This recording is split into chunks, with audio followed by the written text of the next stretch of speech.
Now you're listening to Panamon 514. Oh look, I'm still watching Boys Planet, so you don't have to. Episode 9. So, the episode begins with the boys getting upset that their teammates have been eliminated. But unfortunately, this means that the teams have to be readjusted, and with that comes with the awkward responsibility of having to kick out your members. When I saw Haruto without his team members, I let out a huge laugh because it was too funny. But honestly, now that I think about it, maybe it was insensitive because Haruto was like hurting that he had no one and that he had to go through and scout everybody. So yeah, Haruto has to recruit for the Supercharger team, and Kamden and Juaibo have to recruit for the Switch team. So Haruto enters.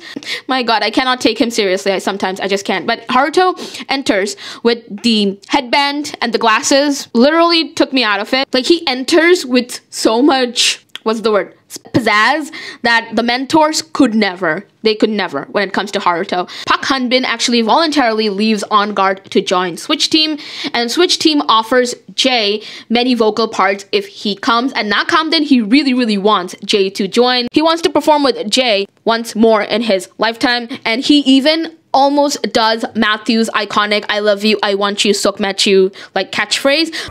I want you.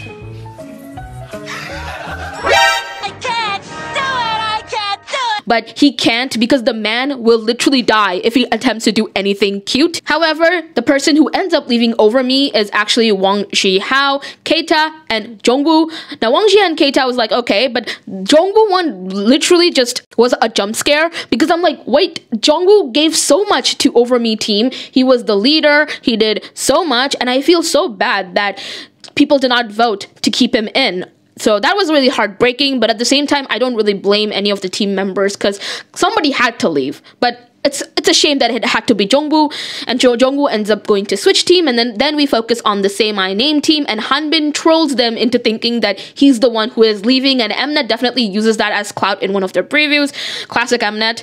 But yeah, the members that end up leaving are Takuto, Ollie, Woonki, Tere, and Seiwon. So basically, all the members that suited the concept best. Well, actually, Tere left voluntarily. Like, on one hand, I'm upset, but on the other hand, I am excited to see these boys try out different concepts because I don't want them to be pigeonholed into one particular concept. I definitely want to see them grow as artists and performers. And it's really sad, again, like similar to Jongwoo, that Woonki contributed so much to the team, but he was voted by 7 people to leave. And honestly, because of this, this breeds hate trains. People are going to be hating on the remaining members of Say My Name team because of this. And honestly, I don't think that's fair because it's not like they wanted Woonki to leave. Like, they had no choice. And, you know, this team also has Jiwoong, Hanbin, Mathew, and I think they're likely to prioritize members who are much more higher ranked so that they can win than prioritize members that are much more lower ranked. Not saying that Woonki's feelings of getting hurt are not valid. They're definitely valid. If I was Woonki, I would be hurt myself. But at the same time, it's not a black and white situation. So I hope we can see the situation with nuance, as we should. Woonki, Ollie, Takuto, and Seiwon end up joining Supercharger. And the boys like really struggle with Supercharger. And a lot of them are really hesitant to even try out for the killing part. Like, even Wang Zhihao is hesitant to try out for the killing part. So it's that awkward. And the song is like pretty hard. And Haruto, best boy, does his best to say that he wants to look after the team and he wants to make sure that everyone does well. And after that, we focus back to Say My Name team, and Mathew is really frustrated with the new part he got. And then we get a flashback of sorts to see what exactly happened that led to this moment. So everybody wants Yujin to do the killing part. Sang Hanbin gets the main vocal over Seongon, which is kind of surprising to me, but I get it because Hanbin is literally the #1 contestant, so they would likely give it to him. And Mathew really wants to be sub-vocal 1, and even Seongon says, okay, fine, I'll let Mathew be sub-vocal 1. Seongon ends up getting sub-vocal 2. After that, Jiwoong and Hanbin notices that Mathew and Seongon are like really struggling with their parts, so Jiwoong suggests it's best if Seongun and Mathew switches their parts, and Seongun honestly like does a little too well for sub-vocal 1 that even if I'm gonna be honest with you, if I was Jiwoong and Sha Hanbin over there, I too would have been like, you know what, Seongun, I think you should be sub-vocal 1 for this performance. And my god, Mathew, he was pissed. Like, he really thought that this was a prank, that sub-vocal 1 position was gonna be taken away from him, and Sha Hanbin was like, no, man, this is not a prank. My god. sub-vocal 1. 네. 몰카 아니죠, 이거? Oh my god! Honestly, I was so scared at that moment, not gonna lie. That terrified me, seeing Mathew like that. But then we focus back to the Switch team, and Jongwoo says that he does not want to do the killing part and that he lost confidence due to the sudden song change. And again, I really feel bad for him. Park Hanbin applies for it, and so does not Kamden, and Hanbin ends up getting it. And Tere really struggles with the dance, but Hanbin helps him out. Like, Hanbin is just always out there helping people out. Love that.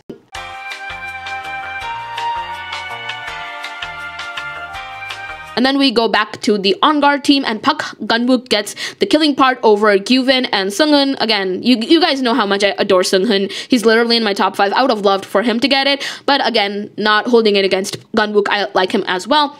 And then we get this moment where Seunghoon says he wants to reapply for the killing part, and I was like, oh no, no, this cannot be happening. Oh my god, Seonghwan is gonna get evil edited. I was like, no, this cannot happen. Not my boy, not my boy.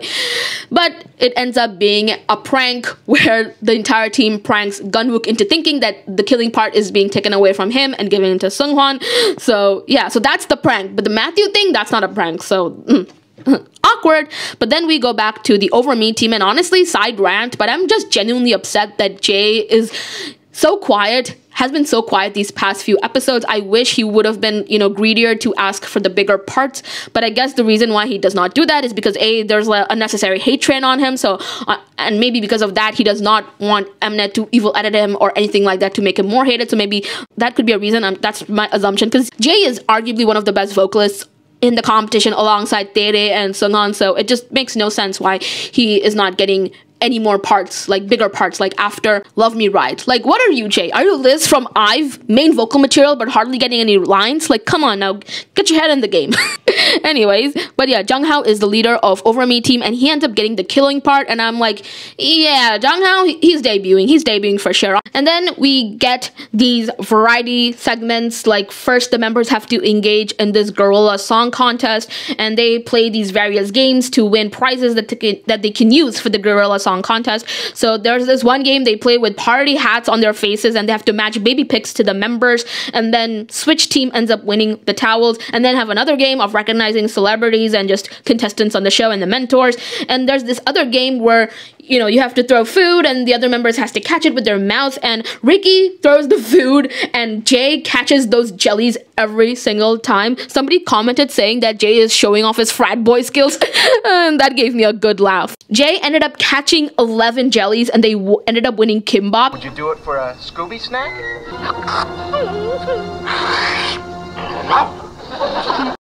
And then during backstage, before the gorilla song contest or whatever, thinking Haruto wants to wear black lipstick, and they let him wear black lipstick. Oh my god, our goth king, everybody. But then we get a reveal of sorts of the top 9 ranks. So it's revealed that Keita is now on 6th position, and Ricky is also in the top 9. So really happy for Ricky. I am. Like, it's time he makes it into the top 9. And then the guests for the Song Gorilla contest ends up being the family members and friends of the star creators, and even Wumuti is there. And honestly, why is Wumuti getting more screen time after he got eliminated? Makes no goddamn sense. But yeah, we also get to meet Nak Hamden's twin brother, Cade. Yeah, it's pronounced Cade apparently. And there was this hilarious moment where they were asking like, do you want to see your brother act cute? And Cade's like, no thank you. to think that Kamden is the outgoing of the 2 twin brothers. Yeah, and I was really upset that Mathew's family did not get contacted to be here. Like, Mathew is getting every single L this episode. Very sad. But then we focus back to the Supercharger team, and the boys just continue struggling. However, in a refreshing twist, the boys kill it on stage. Like, I was just surprised how good this performance was. It was like really difficult to get this performance together for the boys. Haruto was the main star of this performance. He killed it. And then it was announced that Takuto ended up getting last place, and I genuinely really felt bad for him. I get it, he's not the most skilled or talented in the competition, but sometimes I feel bad that every time he does his best, the result is not that great. But hopefully in the future, he ends up being a really great idol if he keeps at it. But yeah, Haruto places first, and I'm so happy. Like, this is karma. This is karma when he did not get the most votes for Shariyama Party Till the Sundown. This is karma for that. Up next is On Guard Team, and they get criticized so badly. Honestly, it's not even criticism. I'm gonna be honest with you. Like, they berate On Guard Team so badly that I'm like, come on now, come on now. Now you're abusing your power as a mentor. Like, this is a little too much. A little too much. And Seonghwan tries cheering the team up. Hui is like, it's not the time to cheer up, and that they should work hard to get first place so that we can make it up for the boys who got eliminated and got kicked out of On Guard Team. And then it happens. The performance, obviously, it was really, really good as expected. Like, I don't know, the song and the performance, it was giving me second gen boy group, like peak second gen boy group. Think M Block or BAP. But yeah.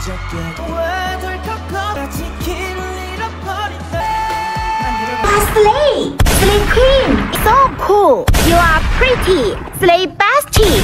Seonghwan, he stole the show from me. I'm sorry. I'm never gonna stop hyping up Seonghwan. Like, if there's one annoying trait I possess, is that I will not shut up about Seonghwan. I love him dearly. He will always be one of the best contestants of the show. Do I think he's gonna debut in Bepler? Probably not. Will that stop me from voting for him and hyping him up? Absolutely not. Yeah, no. And his high note? Chills, literal chills. And then first place ended up going to Gyuvin. Again, I love Gyuvin, and I know a lot of people have been dragging Gyuvin's name through the mud, saying he does not do anything, but I disagree. I think Gyuvin was great in this performance, and I really like him. But honestly, if I had to pick somebody for first place, it would have been Seonghwan, but Gyuvin is like really popular in Korea. And then after that, we focus back into Say My Name team. Mathew is still pissed, like literally pissed about his position change. He leaves the studio in tears, probably feeling a bit betrayed by Sha Hanbin. But honestly, it's revealed later on that the reason why Mathew was feeling bad is because the lyrics were in English. He wanted his mother to understand his parts. So that really like broke my heart in that sense. It's not that Mathew was being greedy. He just really wanted the part that he can do his best. And, you know, especially for his mother. But then we get a teaser for the Say My Name performance. Obviously, we're not going to get the entire performance because Mnet always baits you with Shan Hanbin. So they always do. But yeah, the intro, you have Yujin getting ready to confess to his crush like it's part of the performance. And then Lip J starts simping after him. Wait, what? Wait a minute. That can... No. I trusted you. Oh my god. Lip J! No! That's a child! Yujin is 15! Oh my god. But yeah, obviously we do not get the Say My Name performance, and then we get some ranking revealments. I will never get English right, unfortunately. But yeah, Gyuvin dropped a lot, which was surprising to me personally. And then Woonki is also in the top 20, like he's ranked 18, and I'm really happy for him. And then a lot of people started theorizing on Boys Planet Twitter, which unfortunately I'm on a lot, because even after I'm done recapping these videos, I spend at least 12 of my 24 hours dedicated to Boys Planet. Like, I don't know why, it's become part of my DNA now. But yeah, a lot of people were theorizing that the reason why they revealed 6th and what was it, 7th, that Ricky and Keita are in, and also the bottoms, is so that more people would vote for Gyuvin and Woonki get the Korean trainees in the top 9 so that Ricky and Keita drop out. If that's the case, that is shady. Like, I don't know how, but Mnet always finds new ways to push their agenda. They always. I'm not saying that's exactly what's going on. It's what people have observed, and honestly, it wouldn't be a far-stretched. Did I forget English altogether just because I'm learning Swedish now? Did I? But yeah, it wouldn't be a reach to assume that. But yeah, that's what you missed on Boys Planet.